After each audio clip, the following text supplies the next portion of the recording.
Picture this. You're inches away from uncovering a truth so deep, it shakes the foundations of everything we've ever known. A discovery that bends science, dissolves belief, and threatens to awaken the world from its manufactured sleep. But ask yourself, what becomes of those who stare too long into the source code of reality? In 1994, Mexican neuroscientist Jacobo Grinberg was on the verge of revealing how human consciousness directly shapes reality through what he called the reality lattice. Days before his groundbreaking presentation, he vanished without a trace. No body, no evidence. Nothing but an empty house and research notes that mysteriously disappeared. But here's the chilling part. Throughout history, scientists and thinkers who've discovered the connection between mind and reality have met similar fates. Tesla's papers confiscated, Carl Disch disappearing in Antarctica, GEC-Marconi scientists dying under suicide rulings. Why? Because what they discovered wasn't just science. It was a weapon. And today, we're uncovering what they tried to bury. What if the most dangerous knowledge isn't locked in underground vaults or hidden in encrypted files? What if it exists within your own mind, a power so profound that those who fully grasp it suddenly disappear? Jacobo Grinberg wasn't just another scientist. By 1994, this Mexican neurophysiologist had earned international recognition for his revolutionary work on consciousness. With degrees from prestigious universities and dozens of published papers, Grinberg stood at the threshold of changing our understanding of reality itself. His laboratory at the National Autonomous University of Mexico became the center of experiments that blurred the line between science and what many would call magic. Then suddenly, on December 12, 1994, he vanished. No body was ever found. His house sat empty, clothes still in closets, passport untouched. The timing wasn't random. Grinberg disappeared just days before he was scheduled to present his most controversial findings. Research that would have exposed the fundamental mechanism connecting human thought to physical reality. The heart of Grinberg's work was what he called teoria syntergica, syntergic theory. He proposed that consciousness doesn't reside solely in your brain. Instead, it connects to a universal information lattice, a field that links all minds and matter. Your thoughts don't just reflect reality, they help create it. Your brain functions like a single neuron in a cosmic network, both receiving and transmitting information that shapes what we perceive as physical reality. The implications were staggering.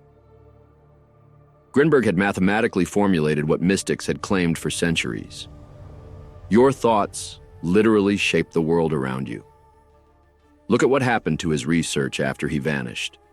His papers began disappearing from journals. Colleagues suddenly misplaced correspondence. University archives found gaps in their collections. The systematic erasure of his intellectual legacy suggests something beyond a random disappearance. Someone wanted both the man and his ideas gone. What made Grinberg's work particularly threatening was his bridge between ancient wisdom and modern science. He spent years studying Mexican shamans, particularly a healer named Pachita, who performed seemingly impossible feats. Surgeries without anesthesia, materializing objects, diagnosing illnesses without examination. Rather than dismissing these as tricks, Grinberg measured brain activity during these events and discovered quantifiable changes in neural patterns when consciousness manipulated physical reality. His conclusions were precise and mathematical. Grinberg documented how focused intention created energetic conformations, thought forms, that literally restructured the information lattice of reality. He called this process perceptual synthesis, showing how your perception doesn't just interpret reality, it creates it. Your expectations and beliefs literally filter what version of reality manifests around you. This wasn't philosophy, it was physics. The official story claims Grinberg relocated to another country with a girlfriend, yet his passport remained in his home. His bank accounts went untouched. Most tellingly, he broke contact with his mother, with whom he spoke daily, behavior completely inconsistent with his character. Multiple witnesses reported strange men entering his apartment shortly before his disappearance. A colleague mentioned receiving a worried call from Grinberg about sensitive information he needed to protect. Another researcher claimed Grinberg told him, "They don't want people to know how reality works." The pattern becomes clearer when you examine Grinberg's mathematical formulations of synchronicity. He wasn't just theorizing about coincidences. He had equations showing how consciousness creates non-random patterns in supposedly random events. This directly challenged not only physics, but the entire framework of cause and effect that our society is built upon. Who benefits from keeping such knowledge hidden? Who loses power if people understand that their thoughts directly influence reality? These questions reveal why Grinberg's case isn't isolated, but part of a recurring pattern throughout history. Consider what Grinberg discovered about thought. He found that when you purge negative thoughts, you maintain harmony within the lattice, allowing reality to reflect your truest intentions. This wasn't spiritual mumbo-jumbo. He measured it. He documented it.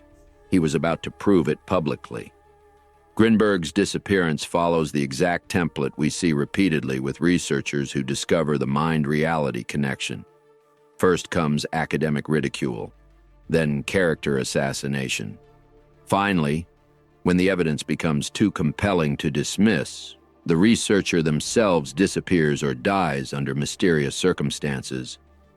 Was Jacobo Grinberg the first to vanish after uncovering this knowledge? History suggests otherwise. A pattern emerges when we look further back. A pattern of brilliant minds who glimpsed the true nature of consciousness, only to have their work suppressed and their lives erased. Tesla wasn't the beginning of this story. Neither was Philip K. Dick. The question isn't whether this pattern exists, but how far back it goes, and who exactly is enforcing it. What connects a Serbian inventor born in the 1800s with a science fiction author who died in 1982? On the surface, nothing. But look deeper and you'll find they both touch the same dangerous truth, a truth powerful enough to get them erased. Nicola Tesla wasn't just the inventor your history books describe. Behind the patents and demonstrations lay a man obsessed with something far more profound, the invisible field that connects all reality. Tesla spent his later years investigating what he called the ether, not as theoretical physics, but as the medium through which consciousness itself operates. His notes described experiments where he claimed to access universal energy without physical mechanisms, drawing power directly from what he called the wheel work of nature. Tesla's words haunt us today. When we become aware of this, we've touched the brain of nature. He believed human thoughts interact with a field that permeates reality, the same lattice structure Grinberg would later mathematically define. Tesla wasn't theorizing, he was building devices to prove it. Then came January 7th, 1943. Within hours of Tesla's death in room 3327 of the New Yorker Hotel, FBI agents entered his room and seized everything. Every paper, every notebook, every prototype. The official story claimed national security concerns during wartime. Yet decades later, many documents remain classified. What did they contain that still requires hiding 80 years later? The papers released show Tesla had developed theories about consciousness transmitting information through the ether, the same mechanism that would allow thoughts to directly influence reality. His thought photography experiments attempted to capture images directly from the mind onto photographic plates. Mainstream science dismissed him as eccentric, but someone took his work seriously enough to lock it away. But here's the most chilling part. 39 years later, in 1982, a very different figure approached the same dangerous truth from another angle. Philip K. Dick didn't build machines. He built worlds with words. But in February, shortly after publicly discussing his belief that we live in a programmed reality, Dick suffered a stroke. He died shortly after. The timing wasn't coincidental. Let that sink in. In the months before his death, Dick had begun speaking openly about experiences he called VALIS, Vast Active Living Intelligence System. In 1974, after dental surgery, Dick described being struck by a pink beam of light that transmitted direct knowledge into his consciousness. He suddenly understood reality as an information construct, a programmed system that responded to consciousness. Look deeper. What makes Dick's case extraordinary isn't just his strange experience, but what he did with it. He predicted with uncanny accuracy developments that wouldn't emerge for decades. Artificial intelligence with consciousness, simulation theory, quantum entanglement as proof of consciousness affecting reality. His novels like Ubik and The Three Stigmata of Palmer Eldritch described reality as malleable information rather than solid matter, a direct parallel to quantum physics discoveries that matter is information at its core. Picture this. During interviews, Dick claimed he'd accessed information he couldn't possibly know through conventional means. He described in detail his son's undiagnosed birth defect that doctors later confirmed. He wrote accurately about ancient philosophical texts he'd never read. He predicted future events that later occurred. Just as he began compiling this evidence into a coherent theory about consciousness and reality, his stroke struck. The convergence between Tesla's energy theories and Dick's information concept reveals the pattern.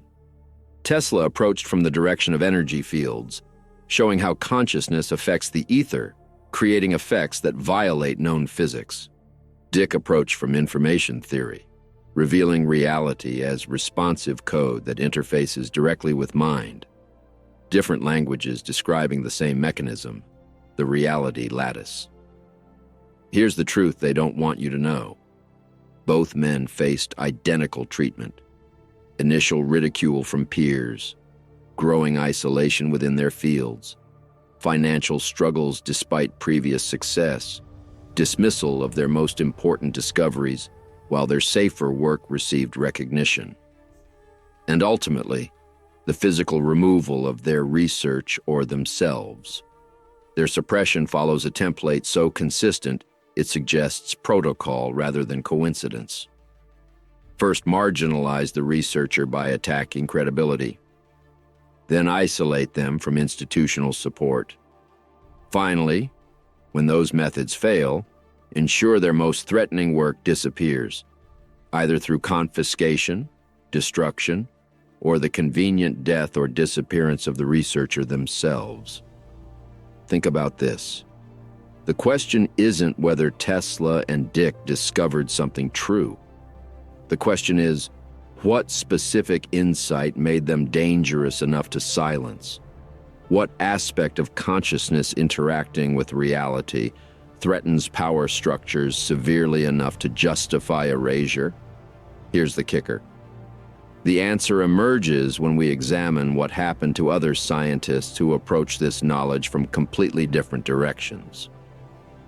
People like the 25 GEC-Marconi researchers working on classified projects, scientists who understood the electromagnetic foundations of consciousness before they started dying in a statistically impossible cluster of suicides. The pattern keeps repeating, the knowledge keeps surfacing, and those who find it keep vanishing. Between 1982 and 1990, 25 scientists working for GEC-Marconi suddenly died. The British government called it coincidence. Simple statistics prove otherwise. The odds of this many specialized researchers dying in such bizarre ways, within such a short time frame, are virtually zero. What did these scientists know that required their removal? These weren't random employees. They were researchers working on classified defense projects that intersected with quantum field manipulation and consciousness technology. One scientist drove into a tree with his car inexplicably filled with containers of gasoline. Another hanged himself while his hands were bound.